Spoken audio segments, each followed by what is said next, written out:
Mr. Jensen, how ironic that you should be the one to save us from the monsters out there.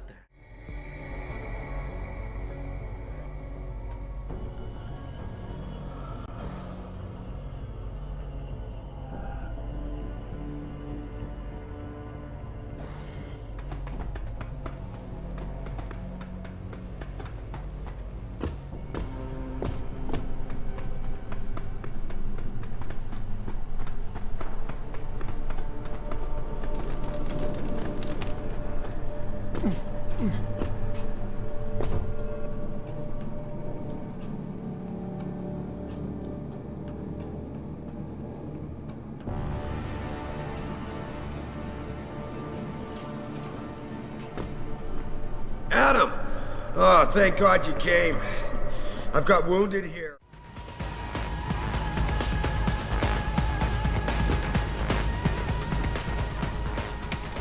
Hello, Adam.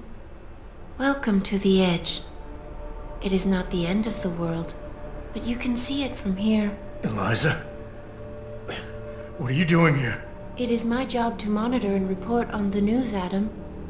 Before Darrow smothered everything with his signal, the whole world was tuned into this place, including me. The broadcast. I have to stop it. I know. Please, come closer. Do you know where we are, Adam? We are at the fulcrum point, when society lies in the balance.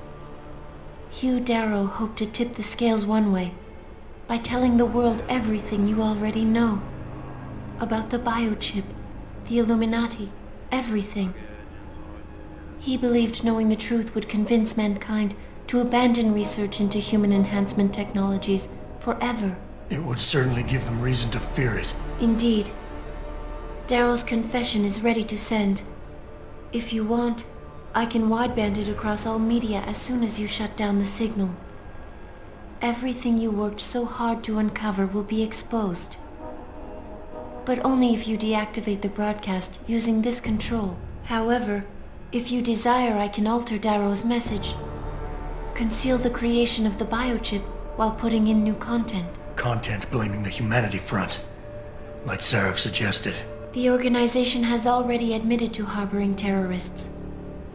It would be easy to convince people they turn to biological warfare in a more desperate attempt to get rid of augmented people. But why?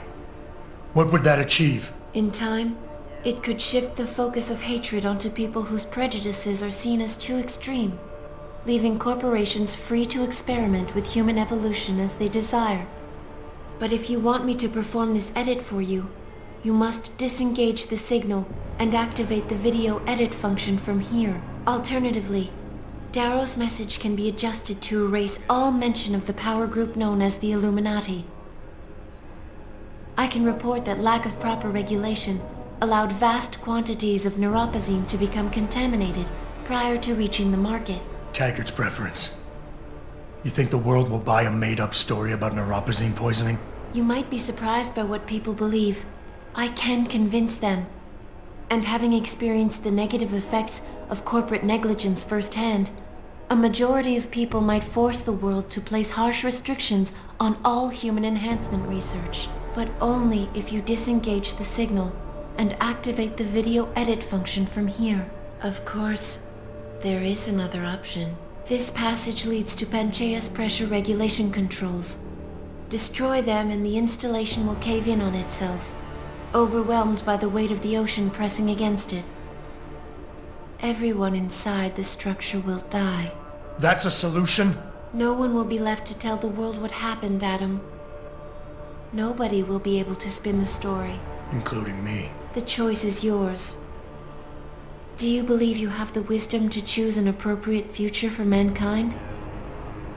Or do you trust mankind to find the answers on its own?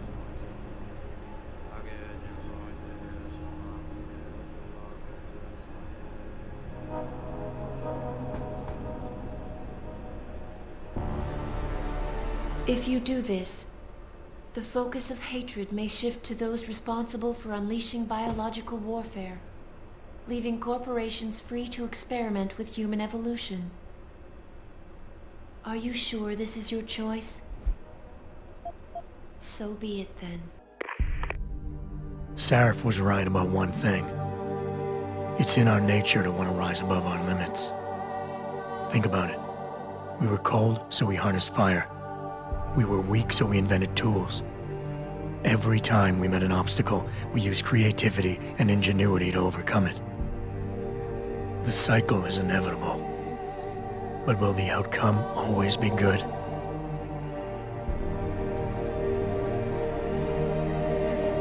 I guess that will depend on how we approach it. These past few months, I was challenged many times. But more often than not, didn't I try to keep morality in mind, knowing that my actions didn't have to harm others? Time and time again, didn't I resist the urge to abuse power and resources simply to achieve my goals more swiftly? In the past, we've had to compensate for weaknesses, finding quick solutions that only benefit a few. But what if we never need to feel weak or morally conflicted again?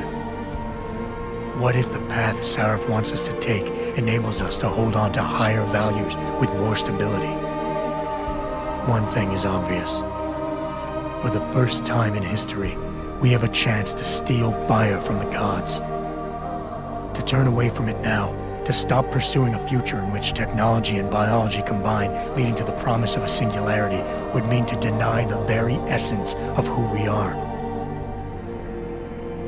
No doubt the road to get there will be bumpy, hurting some people along the way. But won't achieving the dream be worth it?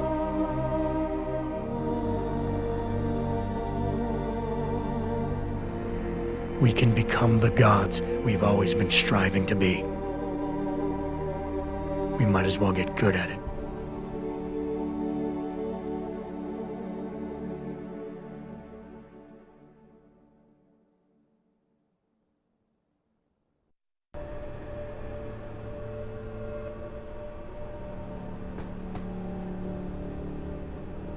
If you do this, the unadulterated truth in Darrow's confession may well convince mankind to cast all science and technology aside, to ensure that future generations grow up free and whole.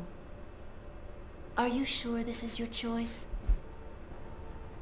So be it then.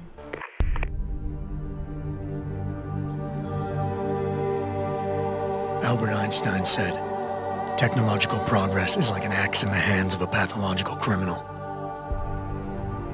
Took me a while, but I finally see his point. How often have we chased the dream of progress only to see it perverted? More often than not, haven't the machines we built to improve life shattered the lives of millions?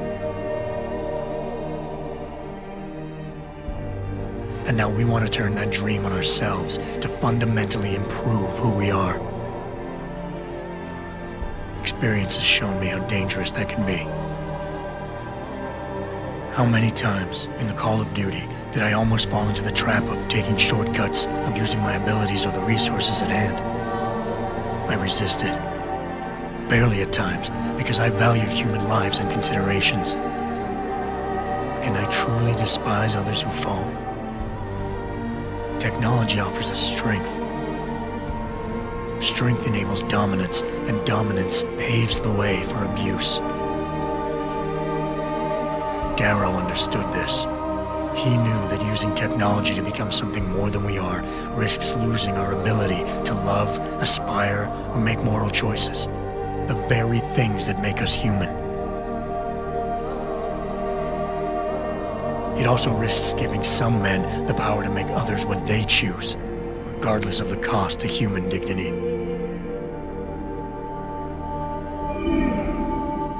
The suffering Darrow inflicted is not the end of the world. It is merely the seed for change.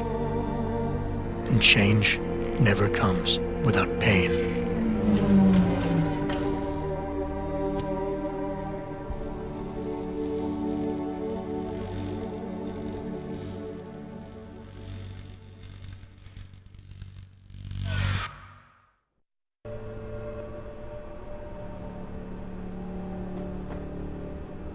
If you do this, first-hand experience with corporate negligence on such a grand scale may convince mankind to enact harsh restrictions on human enhancement research. Are you sure this is your choice? So be it then. Freedom. To those who don't have it, it's more valuable than gold. But where should it start and end?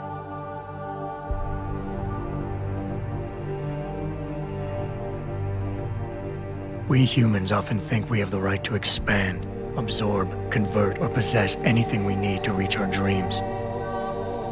But time and time again, hasn't this led to conflicts with others who essentially believe the same thing? Looking back on the challenges I faced, at the way I often resolve them, I realize morality can become our saving grace.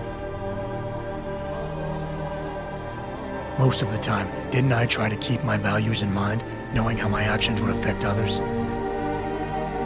More often than not, I resisted the urge to abuse power and resources simply to reach my goals more swiftly. I managed to hang on to my humanity, but the temptation to ignore it was always there. It's that temptation that so worries Taggart. He's not afraid of freedom. He's afraid of the chaos that erupts when individuals have nothing but morality to constrain them. He wants us to regulate enhancement technologies because he fears all that power without limits, without guide rails to keep us from abusing it. Absolute freedom is no better than chaos. Society needs laws and regulations to protect it. So if the men and women behind Taggart need to work in the shadows, pulling strings to enable us to head in a safe direction, will supporting them be all that bad? If they're as wise as Taggart says, how bad will their leadership be?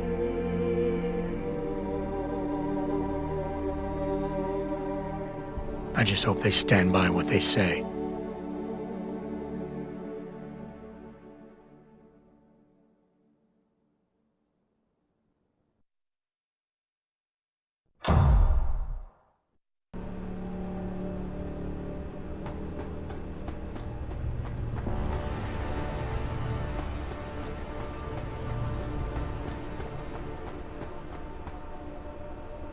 If you do this, the world will be left with questions and may never reach a consensus. Are you sure this is your choice? We have little time left, Adam. And might I say, it has been a pleasure.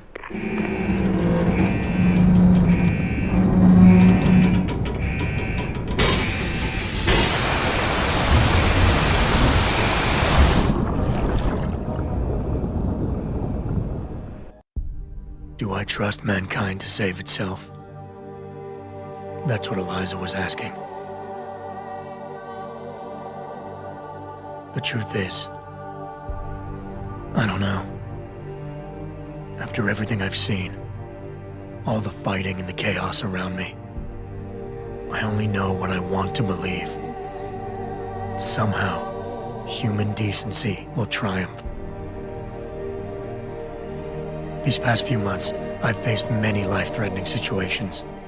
I could have given up many times, but my need to know the truth, to uncover the secrets that others were hiding, and to survive, forced me to keep on going. Most of the time, I tried to keep my values in mind, knowing my actions did not have to harm others. I held on to my humanity, resisting the urge to abuse power or resources in order to meet my goals. And in the end, I got the job done.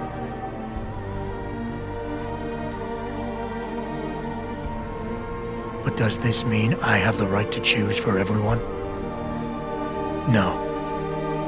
Because it isn't up to me.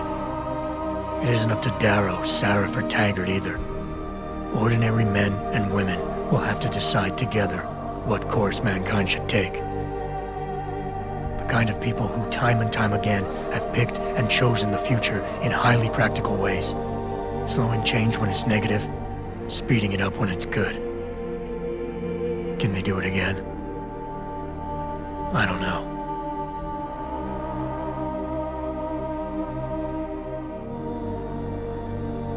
But I do know I'm not about to let anyone in this station, myself included, stand in their way.